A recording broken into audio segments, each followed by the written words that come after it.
یہ قرآن ایک بابرکت کتاب ہے جسے ہم نے آپ صلی اللہ علیہ وسلم پر نازل کیا تاکہ لوگ اس پہ غور اور فکر کریں اور تاکہ اہل فہم اس سے نصیحت حاصل کریں۔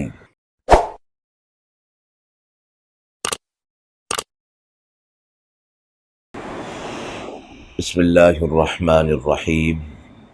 السلام علیکم ورحمۃ اللہ وبرکاتہ۔ ناظرین کرام، درس قرآن مجید کے آج کے اس پروگرام میں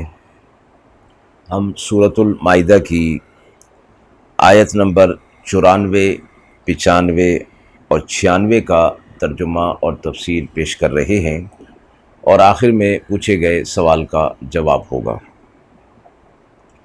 اعوذ باللہ من الشیطان الرجیم، بسم اللہ الرحمن الرحیم۔ یا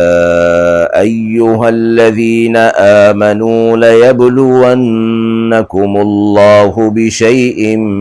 من الصید تنالہ ایدیکم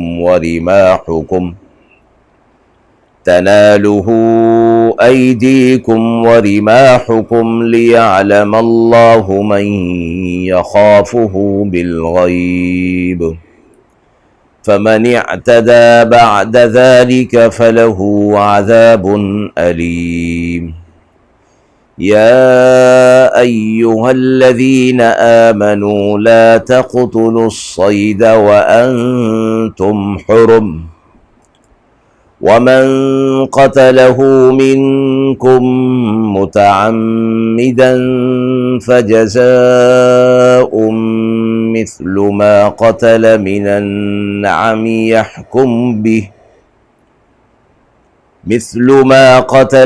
النعم يحكم به ذوى عدل منكم هديا بالغ الكعبة أو كفارة طعام مساكين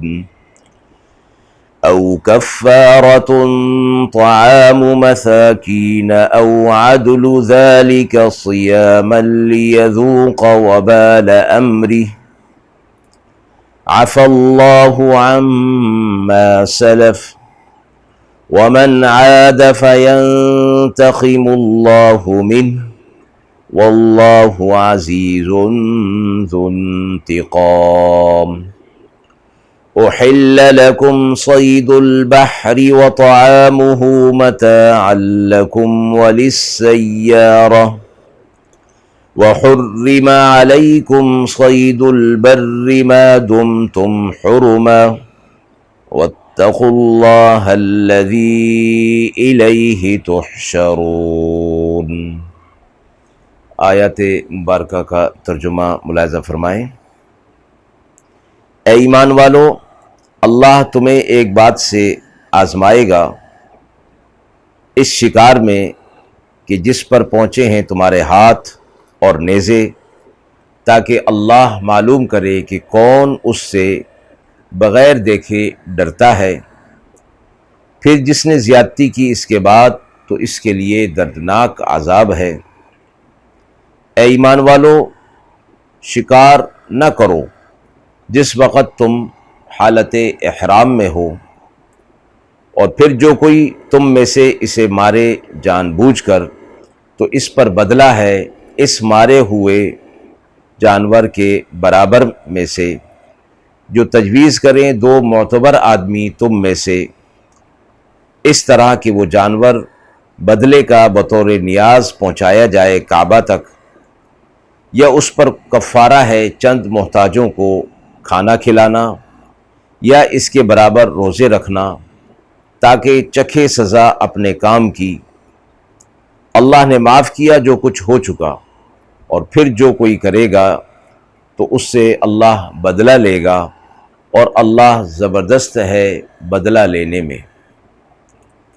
حلال کیا گیا تمہارے لیے دریا کا شکار اور دریا کا کھانا، تمہارے فائدے کے لیے اور مسافروں کے لیے، اور حرام ہوا تم پر جنگل کا شکار جب تک کہ تم حالت احرام میں ہو، اور ڈرتے رہو اللہ سے جس کے پاس تمہیں جمع ہونا ہے۔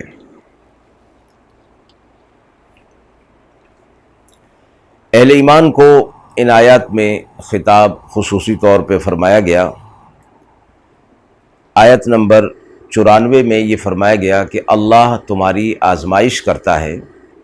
اور تمہیں حالت احرام میں اور حدود حرم میں شکار کرنے کی ممانعت فرماتا ہے۔ یہ اس وقت کی بات ہے جب مسلمان مقام حدیبیہ میں تھے اور اس وقت شکار کے جانور مسلمانوں کے آس پاس پھرتے تھے۔ چونکہ اہل ایمان مسلمان شکار کے عادی تھے اور اسی پر ان کا گزر بسر ہوتا تھا، اور اب جب کہ شکار ان کے آس پاس ہے اور ان کے ہاتھ اور ان کے نیزے ان تک بآسانی پہنچ سکتے ہیں، تو اللہ کی طرف سے اس پر پابندی لگائی گئی اور اسے آزمائش اور امتحان قرار دیا گیا۔ اہل ایمان اس وقت مقام حدیبیہ میں حالت احرام میں تھے کہ عمرے کی نیت کر کے وہ آئے تھے، تو اس کے باوجود جب یہ آیت نازل ہوئی تو اہل ایمان ان شکار سے اپنے آپ کو انہوں نے باز رکھا اور محتاط رہے۔ تو فرمایا اللہ تعالیٰ اس آزمائش اور امتحان سے یہ معلوم کرنا چاہتا ہے کہ اللہ کو بغیر دیکھے ہوئے محض اللہ کے رسول صلی اللہ علیہ وسلم کے ذریعے سے ان تک جو پیغام پہنچا، اس پیغام پر عمل کرتے ہوئے اللہ کی اطاعت اور فرما برداری تم میں سے کون کرتا ہے۔ آگے فرمایا فَمَنِ اعْتَدَىٰ بَعْدَ ذَلِكَ، یہ جو شکار کر لے، جو کہ ہم نے اس کے لیے آزمائش اور امتحان کے طور پر اس کی ممانعات نازل کی ہے، تو اس آزمائش میں وہ پورا نہیں اترے گا اور حد سے جب نکل جائے گا تو اس کے لیے دردناک عذاب ہوگا۔ اگلی آیت نمبر 95 میں پھر اہل ایمان کو یہ خطاب کیا گیا کہ حالت احرام میں ہونے کی وجہ سے وہ شکار نہیں کر سکتے، اور اگر شکار ہو جائے تو پھر اس کا کفارہ دینا ہوگا اسی قیمت کا جانور جس قیمت کا جانور شکار کیا گیا ہے،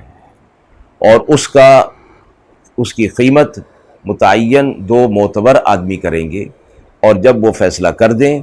تو پھر وہ قیمت ادا کرنی ہوگی یا اس کے بدلے جانور کو ذبح کرنا ہوگا، یا محتاجوں کو کھانا کھلانا ہوگا، یا اگر اس کی استطاعت نہ ہو تو پھر روزے رکھنے ہوں گے۔ اور فرمایا کہ یہ کس لیے کہ اس نے اللہ کی نافرمانی کی، تو یہ اس کے لیے سزا کفارے کے طور پر مقرر کی گئی ہے۔ تو فرمایا کہ یہ جو ترتیب رکھی گئی ہے کہ اگر حالت احرام میں یا حدود حرم میں کوئی شکار کر لیتا ہے تو پہلی صورت یہ فرمائی گئی کہ اسی قیمت کا جانور وہ دے گا، یعنی اس کی قربانی کرے گا، اور اگر یہ نہ کر سکتا ہو تو پھر چند محتاجوں کو کھانا کھلائے گا، یہ نہ کر سکتا ہو تو پھر اس کے برابر وہ روزے رکھے گا۔ علماء نے فرمایا کہ اس پوری آیت سے اہل ریاضت کے اس طریقے کا ثبوت ملتا ہے کہ وہ اپنے نفس کی تربیت اس انداز میں کرتے ہیں کہ خطا پر اپنے نفس کو ایسی سزا دیتے ہیں کہ پھر وہ نفس دوبارہ گناہ پر آمادہ نہ ہو۔ تو یہ ایک نفس کی تربیت اور نفس کی اصلاح کا ایک طریقہ دیا گیا ہے۔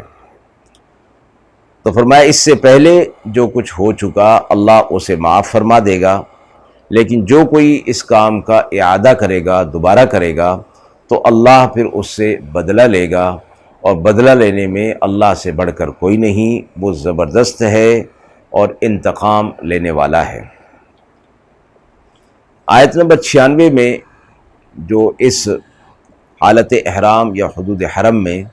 جن چیزوں سے استثناء دیا گیا ہے، وہ فرمایا کہ تمہارے لیے دریا کا شکار اور دریا کا کھانا وہ حلال ہے، یعنی پانی کا جو شکار ہے مچھلی وغیرہ کا، وہ شکار حلال ہے تمہارے لیے، چاہے وہ حالت احرام میں ہی کیوں نہ ہو۔ چونکہ وہ مسافر بھی ہیں اور ان کے لیے یہ ایک بڑی نعمت ہے کہ انہیں دریا کا جو شکار ہے وہ حلال کر دیا جائے۔ اور یہاں دریا سے مراد ایسے جانور ہیں کہ جو پانی کے اندر ہی پیدا ہوتے ہیں اور پانی کے اندر ہی رہتے ہیں۔ اس سے وہ جانوروں کا استثناء ہو جائے گا جو خشکی پر بھی رہتے ہیں اور پانی میں بھی چلے جاتے ہیں، جیسے بطخ اور مرغابی، یہ پانی میں بھی ہوتی ہے اور خشکی پر بھی ہوتی ہے، تو اسے پانی کا جانور یا سمندری جانور، دریائی جانور قرار نہیں دیا جائے گا۔ اسی طرح فرمایا حرام کیا تم پر جنگل کا شکار، کیونکہ لفظ شکار اور صید کا لفظ جو ہے وہ اس کام کے لیے آتا ہے کہ جو وحشی جانور ہوں اور انہیں شکار کیا جائے، اور وہ جانور کہ جو انسیت رکھتے ہیں انسانوں کے ساتھ اور معاشرے میں ان کے ساتھ ہوتے ہیں، معاشرتی جانور جنہیں کہا جاتا ہے، پالتو جانور جنہیں کہا جاتا ہے، فرمایا ان کا شکار نہیں کیا جاتا، جیسے بھیڑ، بکری، دمبا اور اونٹ اور گائے، بھینس، یہ سب چیزیں چونکہ معاشرے کے اندر ہوتی ہیں اور ان کا عام طور پر شکار نہیں کیا جاتا۔ تو فرمایا جنگل کا شکار تمہارے لیے حرام ہے جب تم حالت احرام میں ہو، چاہے حالت احرام میں ہو یا حدود حرم میں ہو، دونوں صورتوں میں شکار منع فرمایا گیا ہے۔ اور شکار میں اعانت کرنا، معاونت کرنا بھی منع فرمایا گیا ہے۔ اللہ سے ڈرو کہ تمہیں اسی کے پاس جمع ہونا ہے، اور پھر جو کچھ تم دنیا کے اندر کرتے رہے اس کے مطابق تمہارے ساتھ وہ فیصلہ فرمائے گا۔ آیت کے حوالے سے سوال پوچھا گیا ہے کہ حالت احرام میں کن جانوروں کا شکار حلال ہے؟ جیسے کہ تفسیر میں یہ بات آ چکی کہ صید ان جانوروں کو کہا جاتا ہے، شکاری جانور جو وحشی ہوں اور جو عادتاً انسان کے پاس نہیں رہتے، اور جو عادتاً انسان کے پاس ہوتے ہیں جیسے بھیڑ، بکری، گائے، اونٹ، ان کا ذبح کرنا اور ان کا کھانا درست ہے اور حلال ہے۔ اسی طرح وہ جانور بھی جو دلیل سے مستثنیٰ ہو گئے ہوں، ان کو پکڑنا، ان کو قتل کرنا، پھر ان کا استعمال کرنا حلال ہے، جیسے دریائی جانور کا شکار، احل لکم صید البحر کی آیت کے اندر یہ فرمایا گیا ہے۔ اور بعض خشکی کے جانور ہیں جیسے کوا اور چیل اور بھیڑیا اور سانپ اور بچھو اور کاٹنے والا کتا۔ اسی طرح وہ درندہ جو خود حملہ کر دے تو اس کا قتل بھی جائز ہے اپنے دفاع میں، حدیث میں ان چیزوں کا استثناء مذکور ہے۔ جو حلال شکار غیر احرام اور غیر حرم میں کیا جائے، اس کا کھانا احرام والے کے لیے جائز ہے۔ وآخر دعوانا ان الحمد للہ رب العالمین۔